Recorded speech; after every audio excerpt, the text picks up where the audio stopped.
C shape, D chord, pentatonic and major scale, position 4, or C shape, D chord. Get ready, because we're about to rock and or roll. Here we are on our worksheet, remembering that we have the top string on top. That's going to be the low E string, the one closest to the ceiling. The small string, the high E on the bottom, the one closest to the floor. We have the 0 representing the open position, meaning you wouldn't be fingering that position, but leaving it open if indicated and ringing it out. Frets 1, 2, 3, 4, and so on, representing the positions you would be fingering if indicated here by the orange items down below. We're now going to be looking at a C shape that has been moved up to a D position, so it will be a D chord, noting that last time we looked at the C shape in the open position here, and we knew it was a C shape. We can anchor it by this item on the A string, so we're holding out that note, which is a C note, which can help us to anchor it when we move it up to the D. That can help us to know which note it is. It's going to be a D note. So note that here we think of this as a C position. That's just natural to do, but it's not really a C position because of the shape that we have, because if we move that same shape up, then it's not really a C shape. It's just a shape that happens to be in a position where you're holding the notes down, which are the notes that represent a C chord. And the beauty of the fretboard is if you move that same shape up, and we're not going to go to the C sharp, but move up to the next note, then you can now play a D chord with that same shape. So you're probably not going to be able to unlearn that shape is kind of a C shape. You're going to see it as a C shape, but you want to be able to distinguish that it's a C shape in the open position. So you're probably going to call it a C shape that is playing a D chord because you moved it up from the open position to the D chord. So you want to start to distinguish in your mind. When you say it's a C shape, you're really saying, this part you're not saying is it's a C shape in the open position. And if I move that position up, you could still think of it as a C shape if it were in the open position. That's the part you don't say, which is now a D chord, C shape, D chord, because you moved it up. And this note right here on the A string, second string from the top, is going to be the one that will be your anchor to that.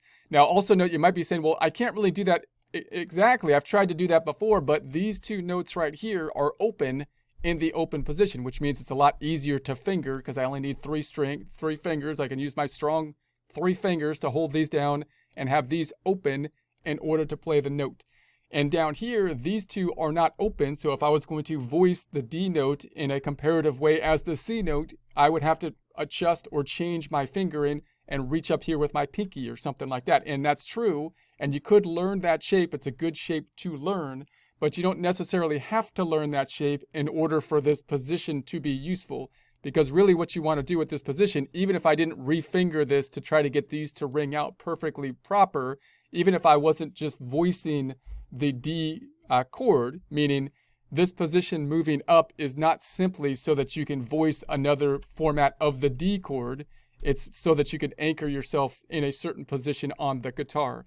So what you can do is if you move it up, even if you don't basically adjust your fingering here, you can still arpeggiate basically these 3 notes and play along with someone who's possibly playing a D, in the open position, or playing a song in a D chord or something like that. And or you can also use your muting skills, meaning this note right here, you can mute that note in essence as you're playing. So when you're strumming, you could basically mute this string, and you can look up techniques on basically how to mute the strings. But that's another way that you can play this. You can also look and see, well, this might not be the same relative note as that, but is that another voicing of a D chord if I was to strum the open G, which happens to work out as a different voicing?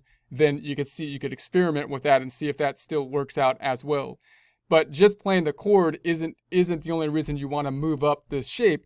Now you have your fingers in like 4 to 5 positions on the fretboard, and you can basically find everything you need on that 4 to 5 positions. And now you can know that you're in this position being a C shape that is a D chord. And that allows you basically, if you're playing along with someone who's playing something in a D, for example, then of course you can arpeggiate the D here and you can work around within this D, and then you can add to it on top of that the pentatonic scale and so on and so forth.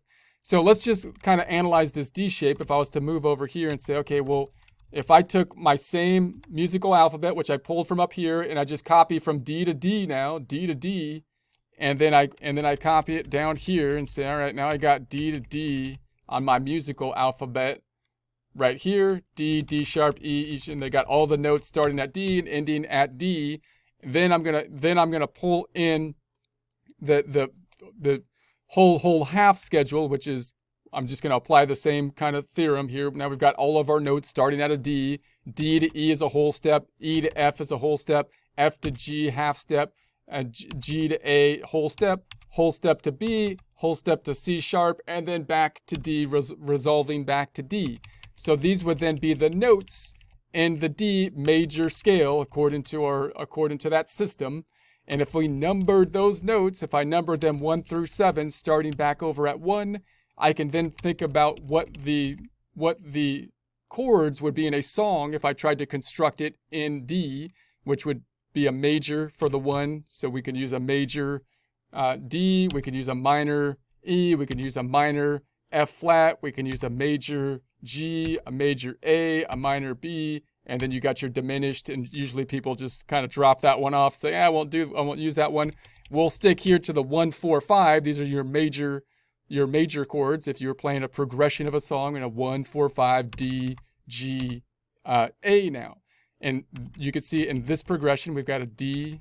If I took this progression here and I tried to make a chord out of it, it would be the first note, skip a note, then the third note, skip a note, and the fifth note. So it would be a D, F sharp, and A. D, F sharp, and A. If I pull that over here, we've got a D, F sharp, A, D, F sharp. So it's a repetitive position. And remember, you only need 3 notes in order to make a chord. So that means that you could position, as long as you position your fingers that are now holding down 3 notes, and it doesn't have to be the case that the lowest note is on top. Like I can use this D down here and this A and an F sharp right there, those 3 orange ones right there. If I could finger that position, I'm voicing a D in a different way, which is good, because if someone else is voicing the D with a heavy D here, then having another heavy D here will be doing a similar thing. Maybe it would sound nicer if you were to complement that with a different kind of voicing of the D chord. And if you can position your fingers here, that can help you to start doing that. You can start to play around with the arpeggio here and voice that D. Now you can also, of course, lay on the pentatonic scale on top of that. So let's go to the pentatonic. So we can then scroll over to the right. I'm looking at the pentatonic now. So now the blue represents the pentatonic shape that we would be looking at. And you can think of it as a C shape, even though now we're not looking at just the C notes, we're expanding it to the pentatonic. You can also call it position 4, because if I'm going all the way to the right, we're still looking at, a position 4 type of shape here, which would be this shape right here, which we labeled on the pentatonic scales the position 4, but it would be position 4 here when we were looking at the key of C and A minor, C or A minor, well, they're the same, right? The key of C and the relative A minor. But here now we moved it up, so we're using that same shape, which you could still say position 4 if you wanted to think about it that way, if you use that convention. But now we're moving it up to this position here, so it's in the key now of D. So now we're in the key of D. You can call it position 4 if you wanted to use that. And all the relative positions would now be represented by the green, and they would just shift relative positions. Or some people like to call this a C shape, even though it's a pentatonic shape, which includes notes that aren't in the C chord. But you can use that C shape to anchor where you are. And now you got your fingers in these five areas, and you know it's a D because your finger's right there. And then if you got your fingering in that position, you can expand to the pentatonic shape, adding the added notes and shape within the pentatonic shape. And then if someone is playing something in the key of D, you now have the ability to arpeggiate in the key of D, and you have the ability to add the other 2 notes to be able to play in the pentatonic, adding those notes. And of course, once you've got this position down in D, all the rest of the green areas are going to be relative. If I got all the positions correct, they're going to be the relative same notes. So you now got the same positions that you can move up and down relative to this position, and you'll still be playing different voicings of the notes that are in the C pentatonic scale. So, and we'll talk about, you know, the shapes, how the shapes connect, you know, in the second series, where we're going to basically talk about the connections of them. But here, so now, of course, if you think about the notes that are added now, you could say, okay, well, now we just added a couple other notes. And so it's just similar to the breakout here. We basically now have these 3 notes that we have, and then these 2, and we're still eliminating 2 notes out of the full major scale because it's a pentatonic or 5 rather than the 7 that we have. And that's because that's the second most safest thing to do. In other words, if someone's playing a song in the key of D or something like that, and they're doing a 1-4-5, D to G to A, then the safest thing to do is you could try to change what you're playing on top of it to agree with the notes that are playing, or you might just stick in the key of D. And the safest thing would be to arpeggiate in D. Second safest thing would be to use the pentatonic scale, and then you can expand to the major scale. And after that, you can, of course, expand to the other notes, trying to basically follow along to the G and A when the chord progresses through them. And then if we move on out and we say, okay, well, now let's add the major notes on top of it. So now you can see this position is your C shape in a D chord position now. And we have the dark blue, which represents the pentatonic position. And then the light blue is the added couple notes that are now making it the major scale. So now you can use this position. You could still think of this as position 4 now in a D, or you can basically think of it now as this C position that is now a D chord. And you can also think of it as the C position, which is now the D pentatonic scale, even though that's a kind of funny language, because now the pentatonic scale isn't, you know, the C shape, because it includes more notes than that. But that's one way people use to anchor themselves on the fretboard. And you can say it's a C shape and the D chord major scale. And that can help you to visualize where you are on the fretboard.